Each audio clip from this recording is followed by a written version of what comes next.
2025ல் நீங்கள் ட்ரையம்போட ஸ்பீட் 400 வாங்கலாமா வேணாவா அப்படின்றத நம்ம கிளியராக எக்ஸ்பிளைன் பண்ண போகிறோம். ப்ரோ அண்ட் கான்ஸை வாங்க வீடியோக்குள்ளே போகலாம். ட்ரையம்போட ஸ்பீட் 400 இந்த வண்டி பார்த்தீங்கன்னா உங்களுக்கு 398.15 சிசி 39.5 bhp 8000 rpmலையும் 37.5 nm டார்க்கு 6500 rpmலையும் ரிலீஸ் பண்ணோம். இந்த வண்டியில் நான் டாப் எண்டில் ஒரு ட்ரை பண்ணி பார்த்தேன். 160 வரைக்கும் நான் ட்ரை பண்ணி பார்த்தேன். அது வரையும் நல்லாவே போகுது வண்டி. ஸ்பீடுக்கு ஏற்ற மாதிரி சூப்பராகவே கொடுத்துருக்காங்க. அதுக்கப்புறம் இதுக்கான தேவையான சேஃப்டி ஃபியூச்சர்ஸ் எல்லாமே வந்து டியூவல் சேனல் ஏபிஎஸ்லேருந்து, அதே நேரத்தில் ட்ராக்ஷன் கண்ட்ரோல் வந்து எல்லா ஆப்ஷனுமே சேஃப்டி ஃபியூச்சர்ஸ் கொடுத்துருக்காங்க நல்லாவே. இதில் ஒரு ப்ளஸ் பாயிண்ட்னு பார்த்தீங்க அப்படின்னா இதோடைய சீட் வந்து ஃப்ளாட்டாக ஸ்ட்ரைட்டாக இருக்கும். ஸோ அதனால உங்களுக்கு வந்து ஃபேமிலிக்கு யூஸ் பண்ணிக்க முடியும். பின்னாடி ஒருத்தரை வந்து டபுள் சைடு போட்டுமே உக்காந்துக்கலாம். நல்லா தான் இருக்குது, கம்ஃபர்டபுள்.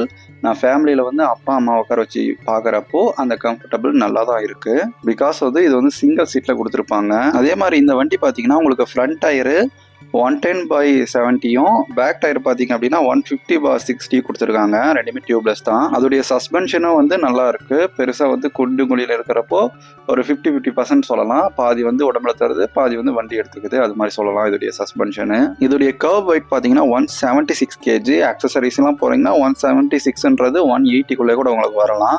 இந்த வெயிட் உங்களுக்கு எதுக்கு ஹெல்ப்ஃபுல்லாக இருக்கும்னா நீங்கள் டாப் எண்ட் போகிறப்போ ஒரு ஸ்டேபிளாக வந்து எந்த வித வாப்ளிங்கும் இல்லாமல் போகிறதுக்கு இந்த வெயிட் வந்து உங்களுக்கு யூஸ் ஆகும். சீட் ஹைட் பார்த்தீங்கன்னா 790 mm இருக்கிறனால நீங்கள் ஷார்ட் ரைடும் கண்டிப்பாக வந்து ட்ரை பண்ணி பார்க்கலாம். வண்டி வந்து ரொம்ப ஹைட்டாக இருக்கிற மாதிரிலாம் ஃபீல் இருக்காது. கண்டிப்பாக ஷார்ட் ரைடரும் ட்ரை பண்ணி பாருங்கள். அதே மாதிரி டால் ரைடரும் இருக்கிறவங்களுக்கும் ரொம்ப சின்ன வண்டி மாதிரிலாம் இருக்காது. எக்ஸாக்டாக CB300 மாதிரிலாம் ரொம்ப சின்னதாக இருக்காது. இந்த வண்டி கொஞ்சம் பெருசாக தான் தெரியும். அதே நேரத்தில் ரொம்ப ஷார்ட்டும் கிடையாது. கண்டிப்பாக வந்து டெஸ்ட் ட்ரைவ் பண்ணி பாருங்கள். லுக் வந்து நான் ஆல்வேஸ் சொல்கிற மாதிரி சப்ஜெக்டிவ் தான். ஏன்னா சேம் இந்த ஸ்டைலில் நம்ம ஆல்ரெடி நிறையா வண்டி பார்த்துருப்போம். இந்த 2025ல் நியூ கலர் ஸ்கீம்ஸ் எல்லாம் எடுத்துகிட்டு வந்திருக்காங்க. அது உங்களுக்கு எந்த கலர் பிடிச்சிருக்குன்னு சொல்லிட்டு கீழே கமெண்ட் பண்ணுங்கள். சரி, மோஸ்ட்லி வந்து ப்ரோன்னு எல்லாமே வந்து கவர் பண்ணிட்டோம். நம்ம ரொம்ப நேரம் வெயிட் பண்ணிட்டு இருக்க நெகட்டிவ்குள்ளே போகலாம் வாங்க. ஃபஸ்ட்டு நெகட்டிவ் நான் ஆல்ரெடி ப்ளஸ்ஸாக சொன்னது தான். என்னடா அப்படின்னா பர்ஃபார்மன்ஸ். ஆமாம், இன்னும் நல்லா தான் இருக்குது அப்படின்னா நல்லா தான் இருக்குது. இந்த பர்ஃபார்மன்ஸ் வந்து உங்களுக்கு 110க்கு மேலேயே வைப்ரேஷன் ஸ்டார்ட் ஆக ஆரம்பிக்குது.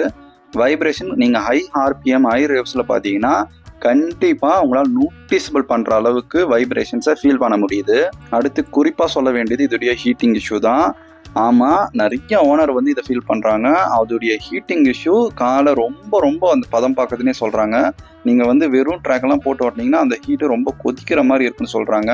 நம்ம சென்னை டிராஃபிக்லாம் ஓட்டினீங்கன்னா உங்களால் நல்லா ஃபீல் பண்ண முடியும். இந்த இஷ்யூவுக்காக லாஸ்ட்டாக வந்து சர்வீஸ் சென்டர் போய் விட்டுறதுக்கு அவங்க சொல்லியிருந்தாங்க நாங்கள் சால்வ் பண்ணி கொடுத்துட்றோம் அப்படின்னாங்க. அகெயின் வந்து அதே இஷ்யூ தான் இருக்குது. அந்த ஹீட்டிங் இஷ்யூ சால்வ் ஆகலை. ஸோ அதே இஷ்யூ அப்படியே தான் வந்து ரீட்டைன் ஆகுது. சர்வீஸுமே ஆல்சோ நாட் குட்டு தான். உங்கள் சைடில் ஏதாச்சும் இந்த சர்வீஸ் சென்டர் நல்லா பண்ணுறாங்கன்னா மறக்காமல் அந்த சர்வீஸ் சென்டரோட நேமை வந்து கமெண்ட் பண்ணுங்கள். ஆல்ரெடி எதிர்பார்த்துருப்பீங்க இதோடைய மைலேஜ். என்னன்னா இந்த வண்டியை பார்த்துட்டு மைலேஜ் யோசிக்கிறேன் அப்படின்னா கண்டிப்பாக தெரிஞ்சு வச்சுக்கோங்க. ஆக்சுவலாக அதுவும் ஒரு மைனஸ் தான்.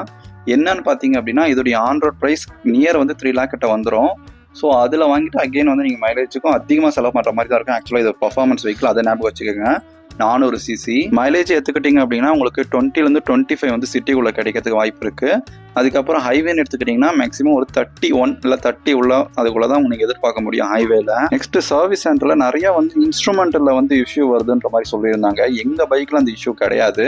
உங்கள் பைக்கில் அது மாதிரி ஏதாச்சும் இருந்துச்சுன்னா மென்ஷன் பண்ணுங்கள். அதே மாதிரி இந்த வெஹிக்கிளில் சில இடங்களில் குவாலிட்டி இஷ்யூஸுமே நாங்கள் நிறையா பார்த்தோம். சாரி, ஃபைனலாக என்னப்பா சொல்ல வர, இந்த ட்ரையம்ப் 400 ஸ்பீடை 2025ல் எடுக்கலாமான்னு என்ன கேட்டிங்க அப்படின்னா நான் வந்து இதுக்கு ரைவலாக நிறையா இருக்குது. ஆல்ரெடி BMWவில் அதுக்கப்புறம் நிறைய ரைவல்ஸ் இருக்குது. அதை சூஸ் பண்ணி ட்ரை பண்ணி பாருங்கள். இது யாருக்கு சூட் ஆகும்னா ஃப்ளாட் சீட்டாக வேணும், ஃபேமிலிக்கு யூஸ் பண்ணுவேன், லாங்குக்கு எடுப்பேன் அப்படின்னா இது ஓரளவு சூட் ஆகும். மற்றபடி ரைவல்ஸை வந்து கன்சிடர் பண்ணுங்கள். ஏதாச்சும் டவுட் இருந்தாலும் கமெண்ட் பண்ணுங்கள். தேங்க்ஸ் ஃபார் வாட்சிங்.